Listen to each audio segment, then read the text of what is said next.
जय शनि महाराज। प्रिय भक्तों, आज 22 जून 2024 को ज्येष्ठ माह के शुक्ल पक्ष की पूर्णिमा तिथि को हम सुनेंगे शनि महाराज की कथा।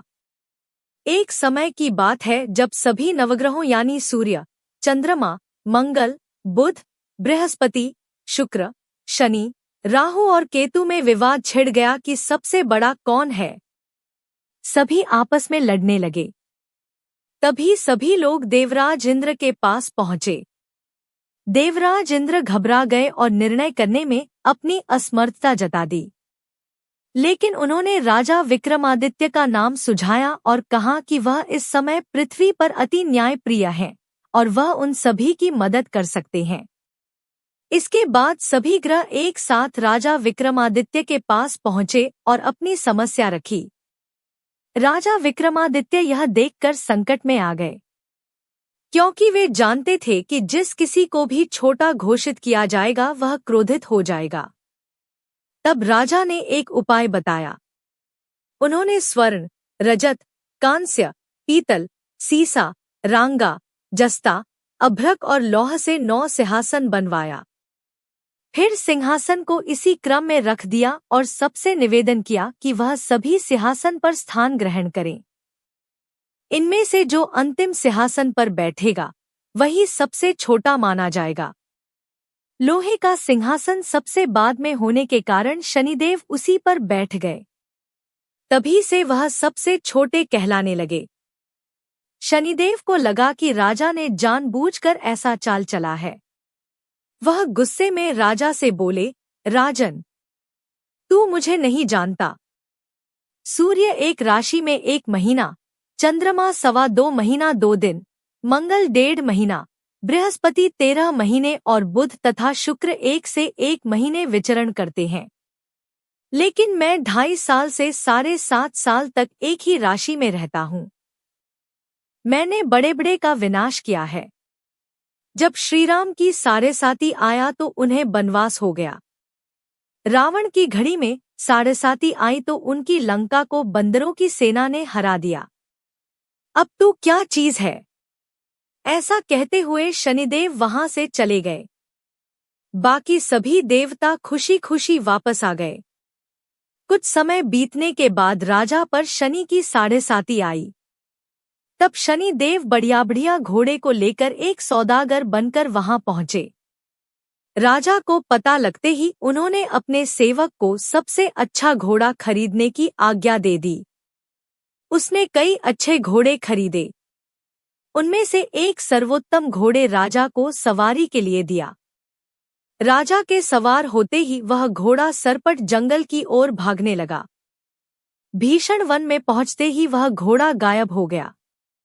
इसके बाद राजा जंगल में बिल्कुल ही अकेला, भूखा प्यासा भटकता रहा। तब एक ग्वाले ने राजा को पानी पिलाया। पानी पीकर राजा प्रसन्न हुए और उन्होंने उसे अपनी अंगूठी दे दी। इसके बाद राजा अपने नगर की ओर चल पड़े। वहां पर उन्होंने अपना नाम उज्जैन निवासी वीका बताया। उस नगर में एक सेठ की दुकान पर उसने कुछ देर आराम किया और भाग्यवश उस दिन सेठ की खूब बिक्री हुई थी तो सेठ खुश होकर उन्हें अपने साथ घर ले गए और राजा को खाना खिलाया।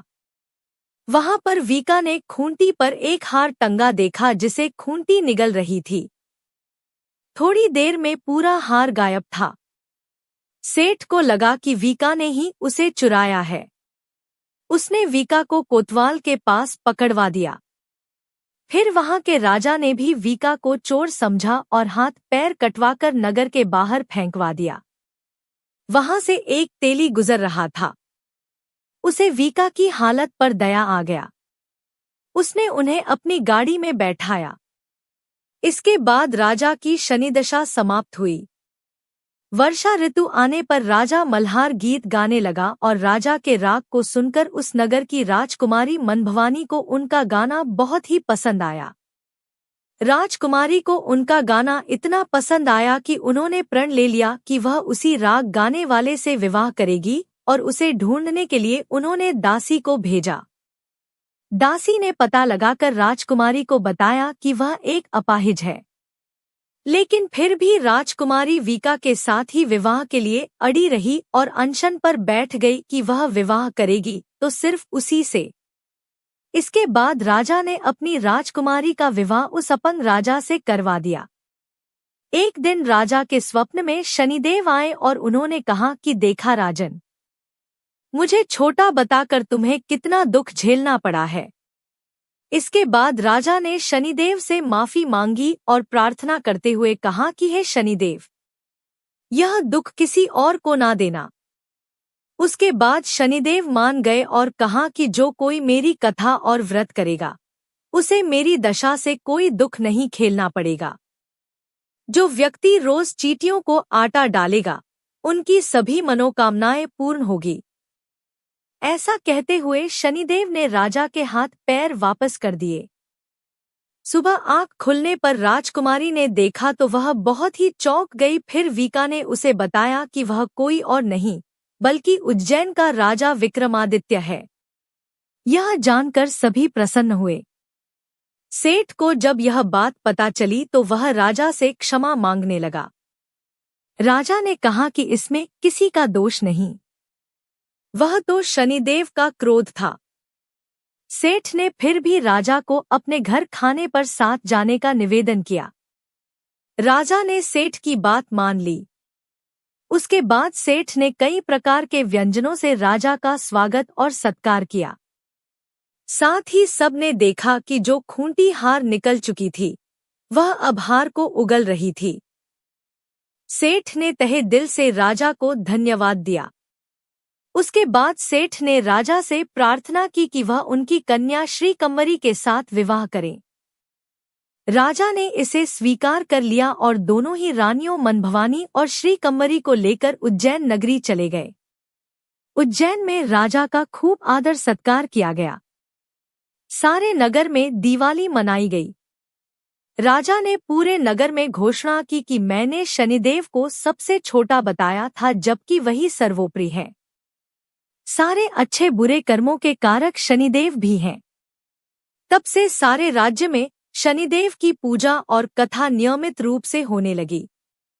माना जाता है कि जो भी शनिवार का व्रत रखकर शनिदेव की इस कथा को पढ़ता या सुनता है उनके सारे दुख दूर हो जाते हैं। अगर आपको यह कथा पसंद आई हो तो कमेंट बॉक्स में जय शनि महाराज लिखकर हमारे चैनल को सब्सक्राइब करके वीडियो को लाइक और शेयर जरूर करें।